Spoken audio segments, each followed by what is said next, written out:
Meu marido trouxe a namorada grávida para o jantar em família e anunciou que ela era sua nova esposa. Você não pode ter filhos, ele me disse friamente. É motivo suficiente para te mandar embora. Eu me recusei a assinar os papéis do divórcio. Então minha sogra me deu um tapa e começou a me bater enquanto ele apenas assistia. 6 anos depois, me vi presa em um elevador com alguém do meu passado, o homem que me descartou. Ainda me lembro de cada detalhe doloroso daquela noite.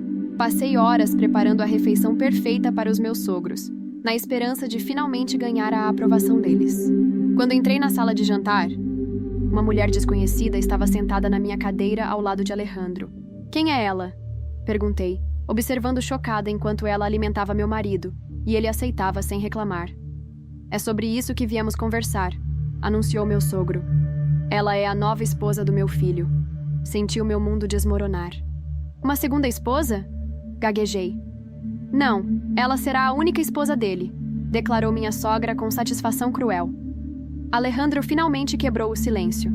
Tina e eu vamos nos casar em 2 dias. E ela está grávida do meu filho.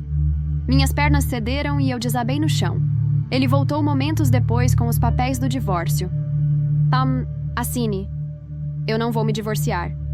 Recusei, balançando a cabeça. O tapa veio imediatamente, a mão da minha sogra atingindo meu rosto com tanta força que eu cambaleei para trás.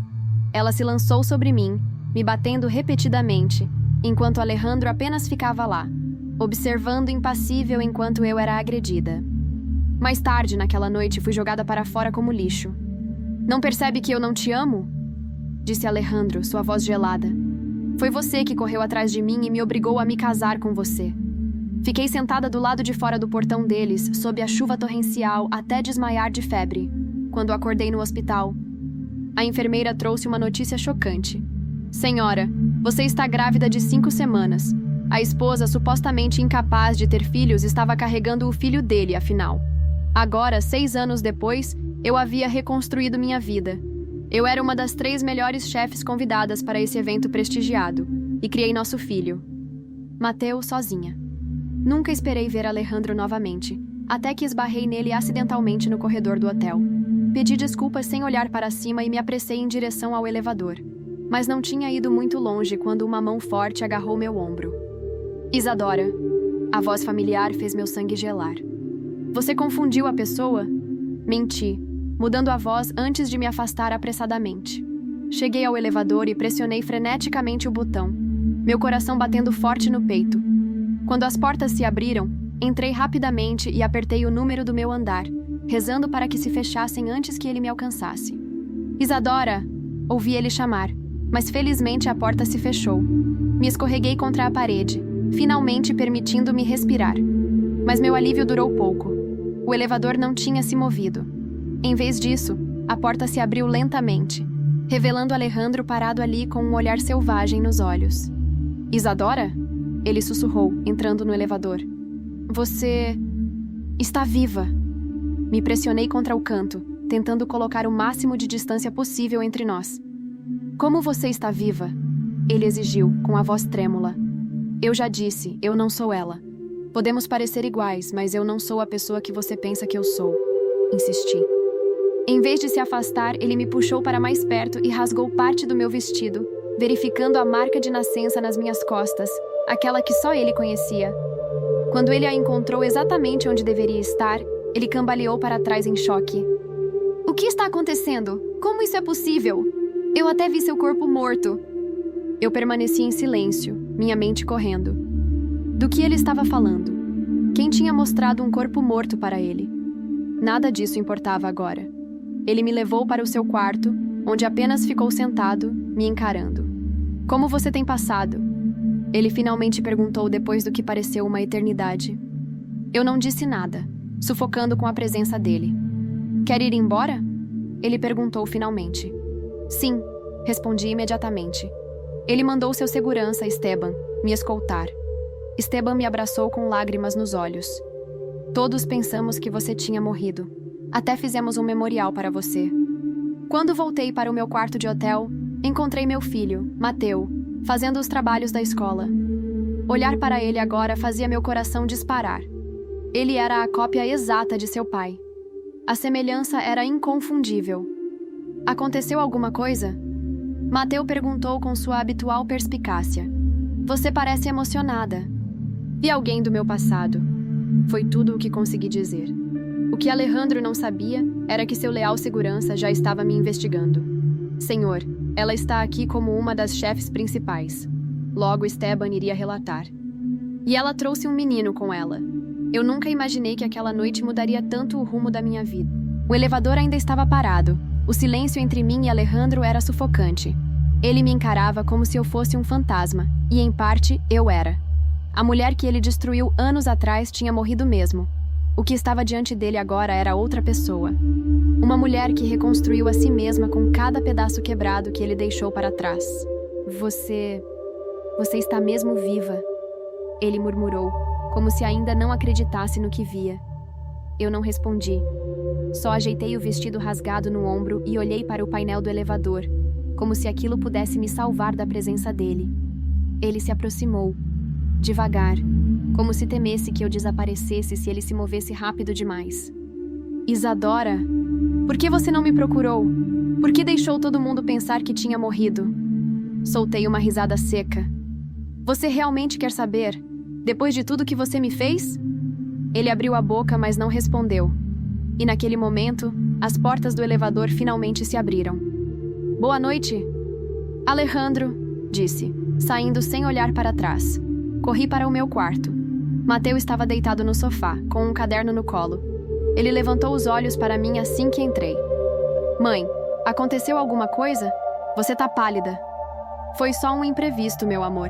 Vai dormir, tá? Amanhã é um dia importante. Ele assentiu, mas percebi o olhar desconfiado. Desde pequeno, Mateus sempre foi observador demais para a idade. Depois que ele dormiu, sentei na varanda do quarto do hotel com um copo de vinho. A vista de São Paulo à noite parecia quase poética, mas dentro de mim havia uma tempestade. Eu não tinha vindo aqui apenas para cozinhar. Eu tinha vindo para encarar o meu passado. E agora, ele estava bem diante de mim. Eu era uma das chefes convidadas para o evento gastronômico internacional que reunia nomes renomados do Brasil inteiro.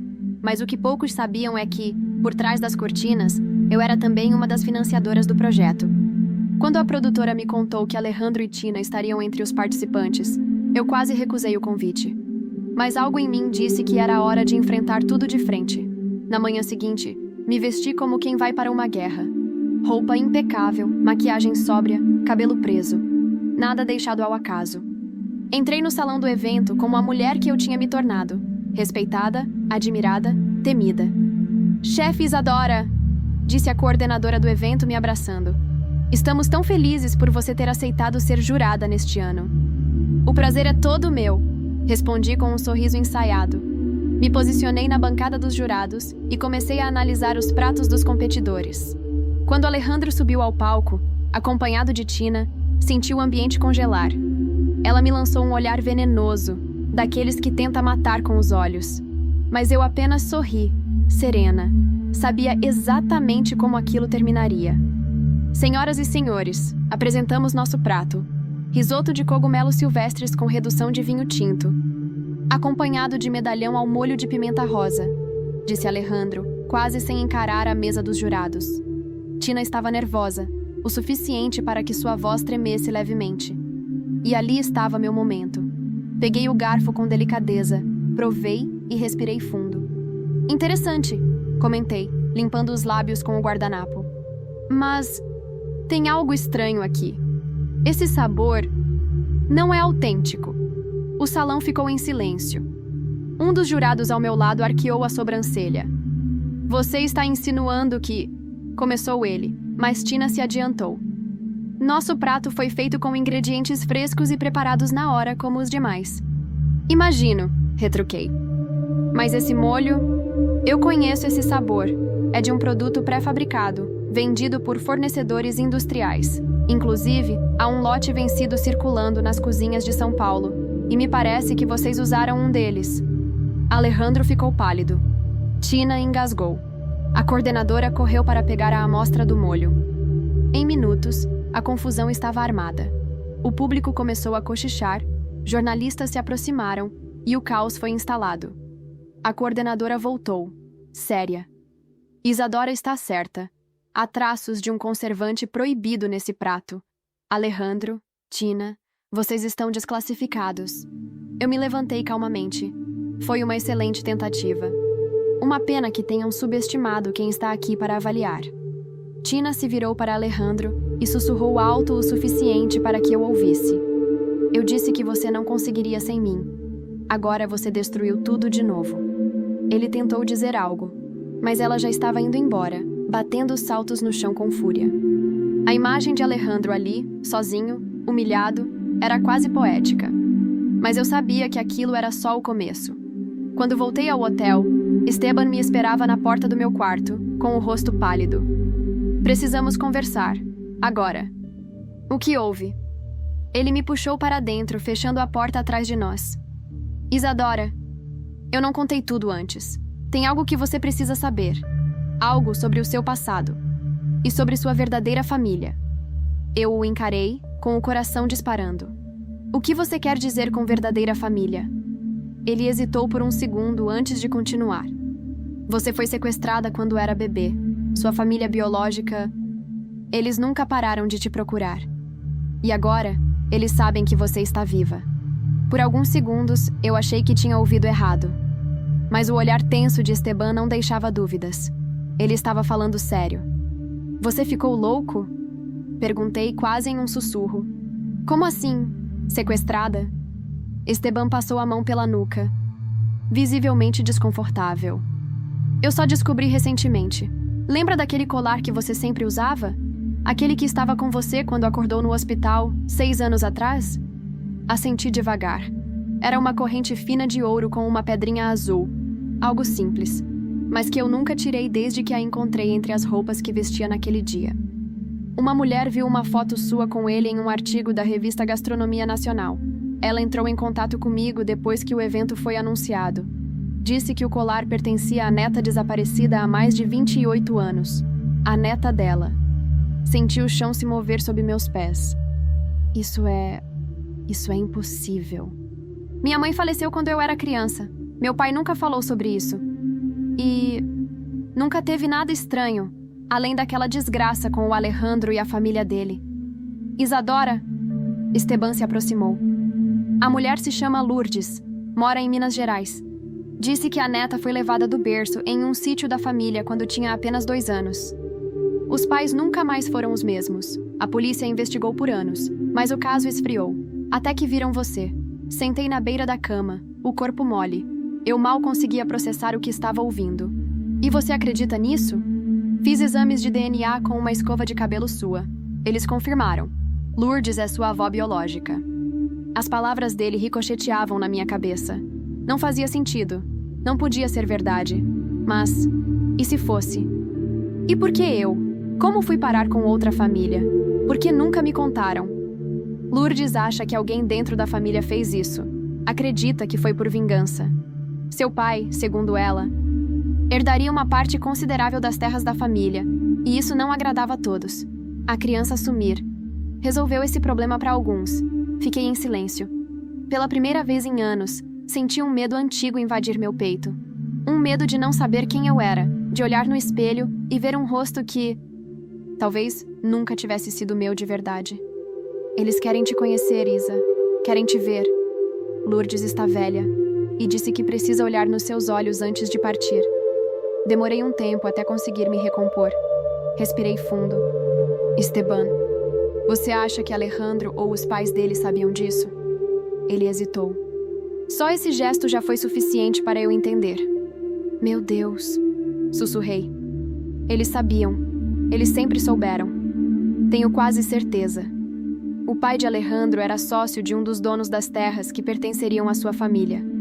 É possível que tudo isso tenha sido orquestrado muito antes de você sequer conhecê-los. Me levantei de súbito. Eu preciso de provas. Não dá para enfrentar isso sem estar preparada. Eu consigo. Me dá alguns dias. Concordei. Mas uma parte de mim já sabia. Isso não era só sobre Alejandro mais. Era sobre uma rede de mentiras muito maior do que eu imaginava. No dia seguinte, ainda tentando manter a fachada no evento, fui surpreendida com uma cena que me fez engolir seco. Tina estava sentada no saguão do hotel, com o rosto inchado e olhos vermelhos. Ao lado dela, uma mulher elegantemente vestida conversava com os seguranças. Era Verônica, minha ex-sogra. Me aproximei devagar, querendo ouvir sem ser notada. Ela está histérica, dizia Verônica, com aquele tom de desprezo característico. Diz que Alejandro desapareceu, que deixou um bilhete e foi embora. Meu corpo enrijeceu. Ele tinha sumido? Ele disse que precisava encontrar uma pessoa.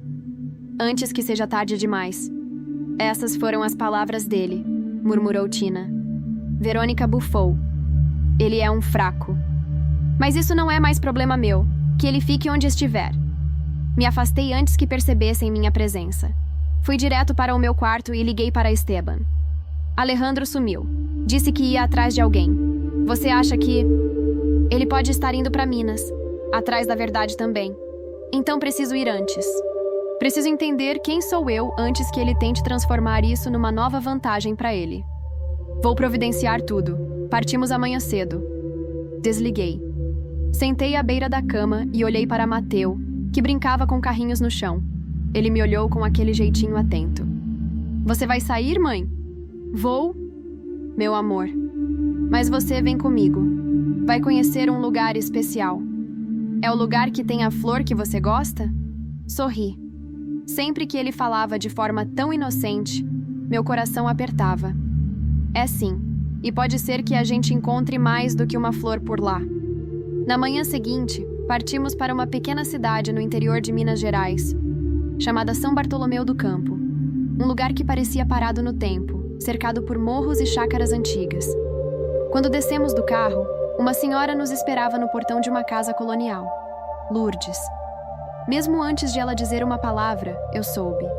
Aqueles olhos eram iguais aos meus. Ela tocou meu rosto com as mãos trêmulas e sorriu com lágrimas. Você voltou para casa, minha menina. Por um instante, tudo parou. Eu me permiti chorar ali, nos braços de uma estranha que, no fundo, era a primeira pessoa a me reconhecer de verdade em muito, muito tempo. Mas não durou muito. Naquela mesma noite, Esteban me chamou no quarto de hóspedes com o rosto sério. Precisamos conversar. Achei algo. E é mais grave do que eu imaginava. O quê? Ele abriu o notebook. Mostrou documentos escaneados, antigos, registros de propriedades, cartas trocadas e um diário com uma anotação destacada. A família do Alejandro teve envolvimento direto no seu desaparecimento. O nome do pai dele aparece várias vezes aqui. E tem mais. Engoli em seco. Mas o quê? Lourdes tinha uma irmã.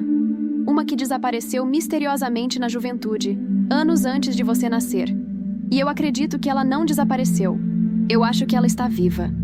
E ela pode estar mais próxima de você do que imagina. Naquela noite, eu não consegui dormir. Fiquei sentada na varanda do quarto de hóspedes, ouvindo os sons distantes dos grilos e sentindo a brisa leve do interior. Cada pedaço daquela cidade parecia falar comigo de alguma forma estranha, como se minhas memórias esquecidas estivessem espalhadas por ali, esperando para serem reencontradas.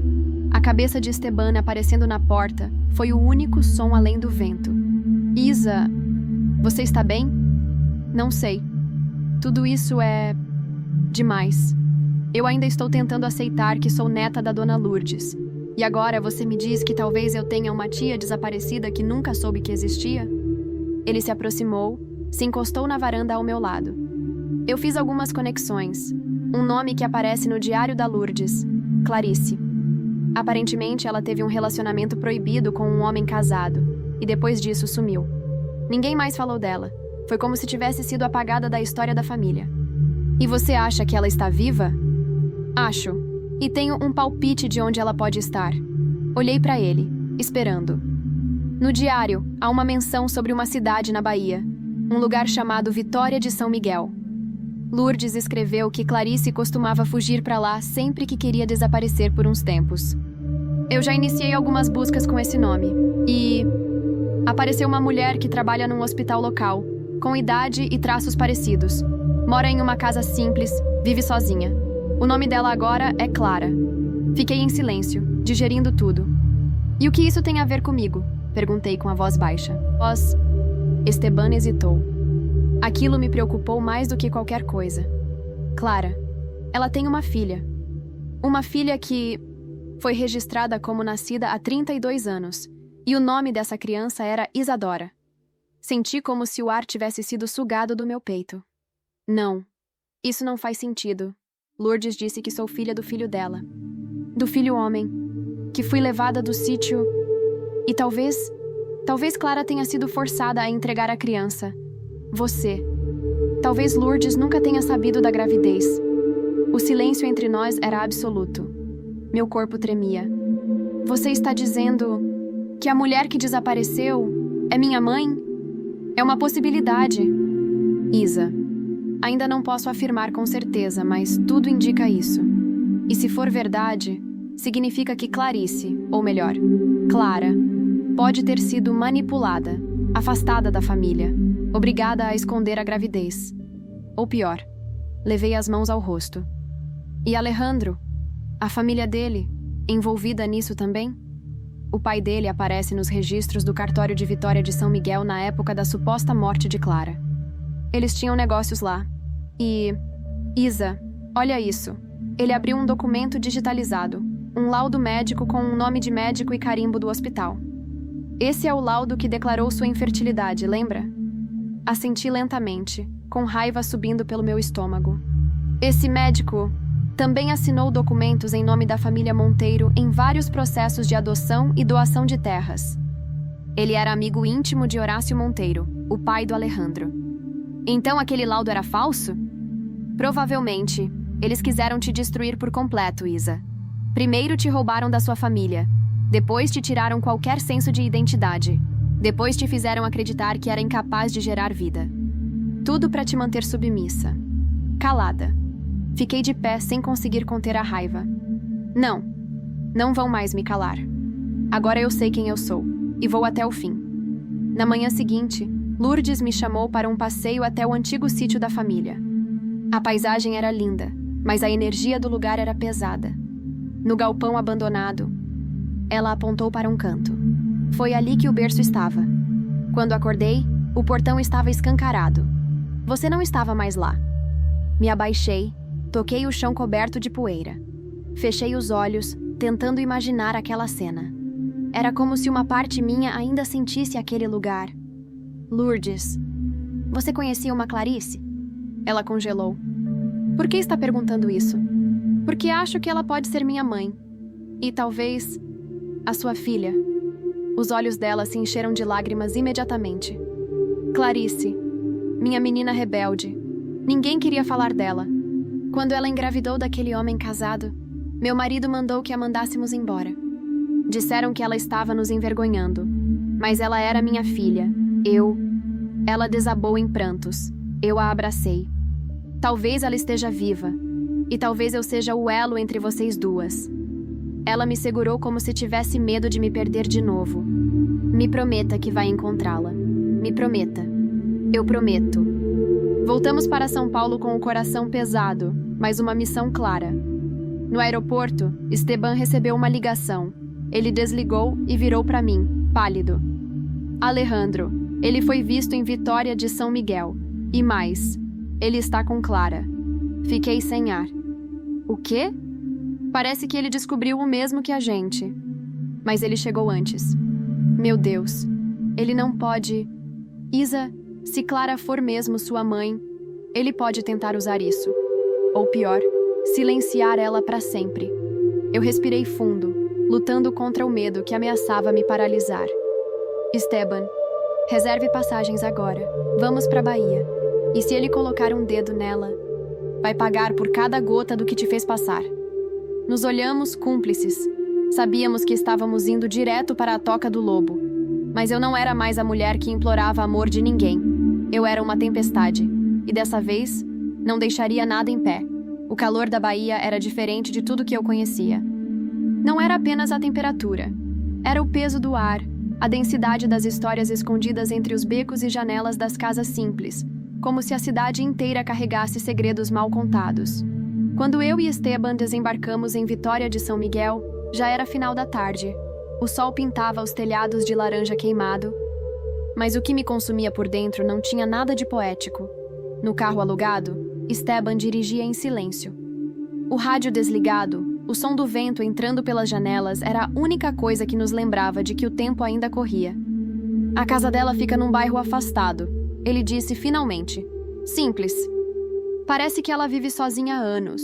Não tem rede social, não tem amigos próximos. A vizinhança chama ela de Dona Clara do Posto, porque trabalha como técnica de enfermagem no pronto atendimento. E Alejandro? Sumiu das redes, desligou os cartões, mas uma testemunha no hospital confirmou que ele apareceu lá ontem.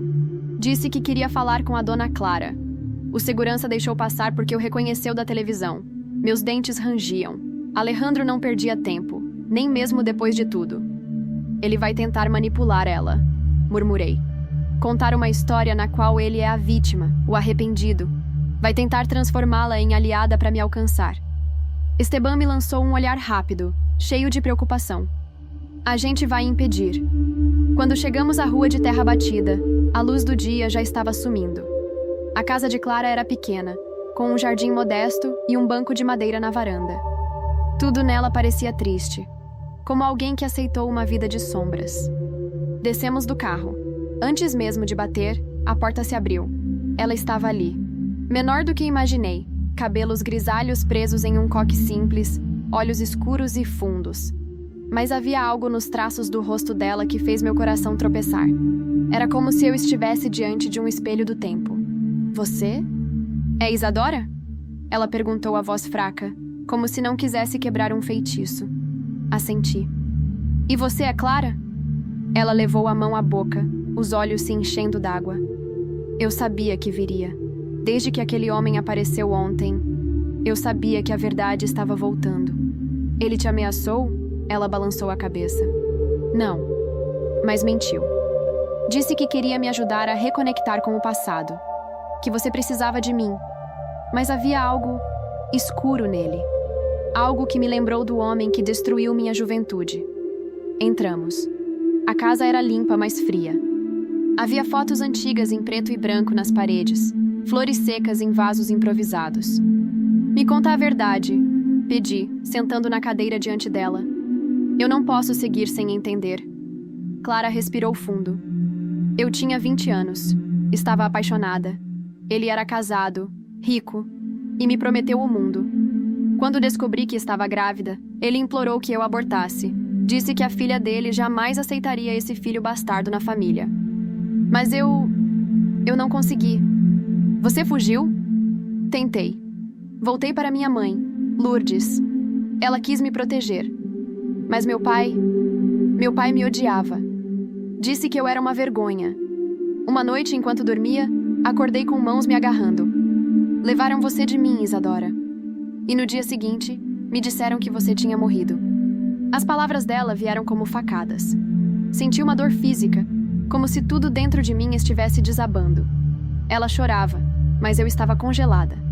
Eles me disseram que você tinha morrido e me internaram por histeria pós-parto. Passei meses em uma clínica. Quando saí, minha família tinha se desfeito. Minha mãe ficou doente e eu nunca mais soube de você. Esteban, do outro lado da sala, apertava os punhos. Você sabe quem foi o pai? Clara assentiu, engolindo em seco. Horácio Monteiro, pai de Alejandro. Meu mundo girou. Isso significa... Alejandro é seu... irmão. Um grito preso rasgou minha garganta. Eu me levantei cambaleando. Não pode ser. Não pode... Não de sangue. Clara se apressou. Ele é filho da esposa de Horácio com outro homem. Horácio nunca pôde ter filhos. Por isso criou Alejandro como se fosse seu. Mas vocês não compartilham o mesmo sangue, Isadora. Ainda assim, ele te conhecia desde bebê. Ele sabia quem você era. Sentei, ofegante. A náusea tomou conta de mim. Toda aquela história era mais podre do que eu poderia imaginar. Alejandro me fez passar pelo inferno, murmurei, sabendo que era tudo mentira. Ele usou o poder da família para manter você calada, isolada, como fizeram comigo. Não mais, respondi com firmeza. Agora eu tenho a verdade. E vou fazer com que cada um deles pague por isso. Clara me segurou a mão, trêmula. Se quiser, eu posso contar tudo. Publicamente. Vai colocar sua vida em risco. Eu já passei tempo demais escondida. Na manhã seguinte, fomos até o hospital onde Clara trabalhava. Eu a acompanhei até a direção, onde ela pediu demissão. Disse que ia voltar para a casa da mãe. Pela primeira vez, ela sorriu. Talvez agora eu possa recomeçar. Talvez nós duas, respondi. Mas no caminho de volta, meu celular tocou. Era Lourdes, em prantos. Isadora, eles vieram aqui, homens de terno. Disseram que queriam conversar e levaram Mateu. Eu não consegui impedir. A ligação caiu. Esteban pisou fundo no acelerador. Droga! Isso foi o Alejandro. Ele nos distraiu com a Clara e foi direto no ponto fraco. Meus olhos queimavam de raiva. Agora chega. Ele mexeu com o que tenho de mais precioso. E vai se arrepender de cada passo. Quando a ligação caiu, algo dentro de mim mudou. Não era só o medo, nem o desespero. Era uma fúria ancestral, uma força silenciosa que cresceu no fundo do meu peito e me empurrou para a frente como um furacão. Eu já tinha perdido tudo uma vez. Dessa vez, quem perderia tudo seria ele. Mateu era minha vida, meu motivo para levantar da cama nos dias em que tudo parecia desabar. E Alejandro sabia disso. Ele sempre soube. Era por isso que ele o tinha levado. Porque sabia que me quebraria, como tentou fazer anos atrás.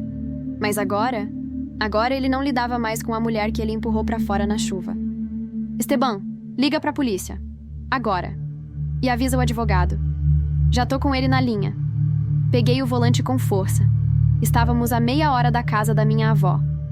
O silêncio dentro do carro era denso, e eu só pensava no rosto do meu filho, nos olhos assustados que ele provavelmente estava escondendo com aquela coragem que aprendeu a ter muito cedo. Chegamos com o carro derrapando na estrada de terra. Lourdes estava na calçada, cercada por 2 policiais e uma vizinha. Ela correu até mim, com o rosto desfeito de tanto chorar. Eles diziam que eram da Justiça da Infância. Tinha carro preto, crachá, tudo. Disseram que tinham uma ordem de custódia provisória por causa de risco de abandono emocional. Eu não entendi nada. Foi tudo forjado, disse Esteban, mostrando os registros para os policiais. Não há processo algum contra ela. Isso é sequestro. Um dos policiais nos olhou, mais atento. Conheço o delegado. Vamos direto para a delegacia central da cidade. A gente vai reverter isso. Mas eu já sabia o que tinha que fazer. Alejandro não era um criminoso comum. Ele não ia correr o risco de andar com Mateu por aí. Ele ia levá-lo para onde sempre se escondeu. O sítio da família, aquele mesmo onde começou minha própria história. Na madrugada seguinte, enquanto os oficiais rastreavam placas e davam início ao boletim, eu tomei minha decisão. Não esperaria. Esteban tentou me impedir, mas não adiantou. Você pode ser presa, Isa. E ele pode matar meu filho. Ou sumir com ele para sempre. Pegamos o carro. Esteban dirigia em silêncio, o rosto pálido de tensão. A estrada estava deserta. Só as árvores se dobrando com o vento e a escuridão abraçando o horizonte. Quando chegamos ao sítio Monteiro, o portão de ferro estava trancado com corrente. Mas eu sabia que tinha uma entrada lateral, por entre a plantação abandonada. Aquilo não era novidade para mim. Era quase como voltar ao palco do crime. Nos aproximamos da casa. As luzes estavam acesas. Havia um carro preto estacionado na lateral. O carro do Alejandro. Entrei pela porta dos fundos em silêncio, com o coração explodindo no peito. Passo a passo me aproximei da sala, e então ouvi. Você sabe por que está aqui, Mateu? A voz dele. Sei sim, porque você é um covarde, e minha mãe vai vir me buscar. Você vai ver. Fechei os olhos. O menino tinha meu sangue. Entrei de uma vez. Pode parar agora, Alejandro. Ele virou-se devagar. Estava mais magro, com o rosto envelhecido, os olhos vazios. Um homem que perdeu tudo, menos a arrogância. Isadora. Até que enfim. Solta, meu filho. Agora. Mateu correu para mim e se agarrou à minha cintura. Eu o abracei com força, o cheiro dele me fazendo desmoronar por dentro. Eu só queria conversar, disse Alejandro. Explicar as coisas, saber se havia uma chance de... De quê? De redenção? Depois de me destruir? Depois de roubar meu filho? Você não entende o que aconteceu comigo depois que você morreu. Eu fui enterrado vivo. Eu Não ouse. Não fale de dor comigo. Você me deixou sangrando na chuva, grávida. Você ficou olhando enquanto sua mãe me batia. Você me apagou da sua vida como se eu fosse lixo. E agora quer que eu entenda a sua dor? Ele ficou em silêncio. Pela primeira vez, os olhos dele pareciam verdadeiramente vazios. Eu descobri tudo, Alejandro. Você sabia quem eu era. Desde o começo. Sabia da minha origem, do roubo, da mentira, da farsa do laudo médico. Você sabia que sua família destruiu a minha. Ele fechou os olhos. Eu era jovem. Estava sob o controle do meu pai. Pare, não me interessa mais. Tirei o celular do bolso e mostrei a gravação. Desde que entrei, Esteban, do lado de fora, gravava tudo com um microfone especial. Está tudo aqui. Sequestro, confissão, e você vai pagar. Sirene. Policiais chegando. Esteban abriu a porta e fez sinal. Já era Alejandro. Ele se levantou. Por um segundo, achei que ele fosse resistir, mas algo quebrou dentro dele. Ele apenas estendeu os braços, se entregando. 2 dias depois, estávamos de volta a São Paulo. Mateu dormia no sofá. Esteban assistia o noticiário.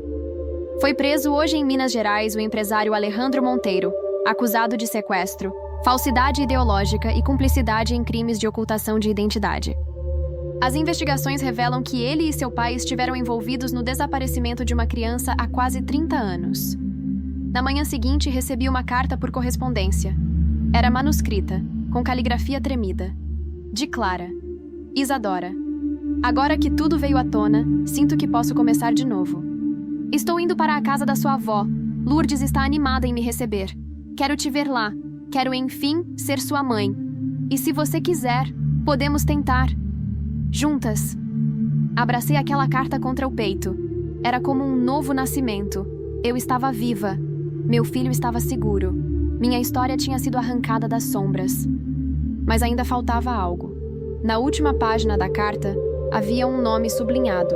Um nome que Clara nunca havia mencionado antes. Teresa Monteiro, irmã de Horácio, a mulher por trás de tudo. Foram semanas turbulentas depois da prisão de Alejandro. A mídia explodiu em cima da história. Manchetes, reportagens especiais, podcasts discutindo o escândalo da família Monteiro. Mas mesmo com toda a exposição, eu sabia que ainda havia pontas soltas. E uma delas carregava o nome que mais me intrigava: Teresa Monteiro. Clara me chamou até o quarto dela certa manhã, com um envelope velho nas mãos. Isso chegou para mim anos atrás, sem remetente. Não entendi o motivo na época, mas agora tudo faz sentido. O envelope continha cópias de documentos antigos, certidões, cartas assinadas com as iniciais TM, Teresa Monteiro. A irmã de Horácio, a única que sempre se manteve nas sombras, e ainda assim estava presente em cada elo da corrente que tentou me apagar da própria história. Ela é quem coordenou a internação da sua mãe, explicou Clara. Foi ela quem cuidou de tudo para que você fosse entregue a outra família. E o mais cruel, ela fez isso por ciúmes. Ciúmes? Meu pai sempre dizia que Teresa era uma mulher difícil de se amar. Nunca se casou, nunca teve filhos. Quando descobriu que eu estava grávida e que você herdaria o nome Monteiro, ela surtou. Disse que nenhuma bastarda teria o que ela nunca teve. E então, agiu. Tudo fazia sentido agora. Alejandro, Horácio, Verônica. Todos haviam sido marionetes. Teresa era a mente. Onde ela está agora? Sumida. Desde que o Alejandro foi preso, ela desapareceu do mapa. Mas ela não ficou sumida por muito tempo. Naquela mesma semana, recebi uma ligação inesperada. Era o delegado do caso. Senhora Isadora, encontramos algo que a senhora precisa ver. É sobre Teresa Monteiro. Ela estava internada em uma clínica psiquiátrica de luxo no interior de São Paulo, sob o nome falso de Marta da Silva. Tinha surtado dias depois da prisão do sobrinho e confessado, entre gritos e delírios, que a filha da bastarda havia voltado para se vingar. Fui até lá. Precisava olhar nos olhos dela. Precisava encerrar aquilo. Ela estava sentada em uma cadeira de balanço, olhando para um ponto fixo no jardim. Os cabelos brancos bagunçados, a expressão vazia. Isadora? Perguntou, me encarando como se me conhecesse desde sempre. Sim, sou eu. Você parece com ela, com a Clara. mas tem os olhos de Lourdes. Ela sorriu. Um sorriso vazio, inquietante. Consegui impedir por anos. Mas vocês sempre voltam, não é? As mulheres da minha família sempre voltam. Você destruiu vidas, Teresa. E por quê? Por inveja? Ela inclinou a cabeça. Porque eu nunca fui amada. E vocês todas sempre foram. Mesmo quebradas, mesmo humilhadas. Ainda assim, alguém amava vocês. Eu fui apenas... a sombra. Fiquei ali, em silêncio, olhando aquela mulher que era tudo o que eu poderia ter sido se tivesse deixado o ódio tomar conta de mim. Saí da clínica com o coração leve. O ciclo finalmente estava quebrado. Um mês depois, reinauguramos o restaurante Flor de Inverno, em São Paulo.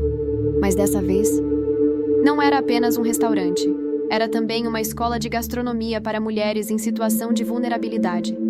Todas as alunas recebiam moradia, bolsa, assistência psicológica.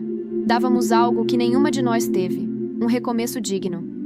Na noite da inauguração, a casa estava cheia. Clara ao meu lado. Lourdes na primeira fileira, com lágrimas nos olhos. Mateu de avental ajudava na cozinha. Esteban, como sempre, era o braço direito em tudo. E aos poucos começava a ocupar outro espaço na minha vida. Um espaço que já não precisava ser explicado. No final da noite, subi ao palco com o microfone nas mãos. Durante muito tempo, minha história foi contada por outras pessoas. Me fizeram acreditar que eu não era suficiente, que eu era fraca, descartável, estéril, invisível. Mas a verdade é que eu apenas não havia florescido ainda. O frio, a dor, o abandono, tudo isso me fez mais forte. Hoje eu digo com orgulho. Eu voltei. E voltei para ficar. Aplausos. Muitos. E entre os rostos da plateia vi um que me surpreendeu. Verônica Monteiro. Ela estava ali, sentada ao fundo, sozinha, encolhida, com o olhar baixo. Quando nossos olhos se cruzaram, ela apenas assentiu, como quem reconhece, enfim, o peso das próprias escolhas. Ela não disse nada, apenas levantou e foi embora. E assim, um a um, eles foram se dissolvendo. Destino de cada personagem. Alejandro Monteiro, condenado a 18 anos de prisão. Após 2 anos, tenta suicídio e sobrevive. Hoje, cumpre pena em regime fechado, sem visitas da família. Tina, após perder tudo, retorna para o interior do Paraná. Vive sozinha, sem contato com o filho que teve com Alejandro, agora sob tutela da avó paterna. Verônica Monteiro, abandonada pelo marido após o escândalo. Vive em uma casa menor, afastada da alta sociedade. Hoje, visita abrigos voluntariamente, tentando entender o tipo de mulher que ajudou a destruir. Horácio Monteiro, pai de Alejandro. Faleceu dias antes do julgamento começar, vítima de um infarto. Foi enterrado com pouca presença, nenhuma homenagem. Teresa Monteiro. Permanece internada em uma clínica psiquiátrica, sob cuidados e vigilância. Nunca mais saiu da cadeira de balanço. Clara. Reconectada com a mãe, vive em São Paulo ao lado de Isadora. Trabalha como conselheira em projetos sociais para mulheres vítimas de violência. Lourdes. Recuperou a saúde após reencontrar a filha e a neta. Hoje, planta flores no jardim da escola e é conhecida como Vovó do Coração. Esteban. Tornou-se sócio de Isadora. Discreto, fiel e apaixonado, é o homem que sempre esteve ali, esperando que ela estivesse pronta. Mateu. Hoje, com 7 anos, é curioso, gentil e já diz que quer ser chefe igual à mamãe. É amado, protegido e, acima de tudo, livre.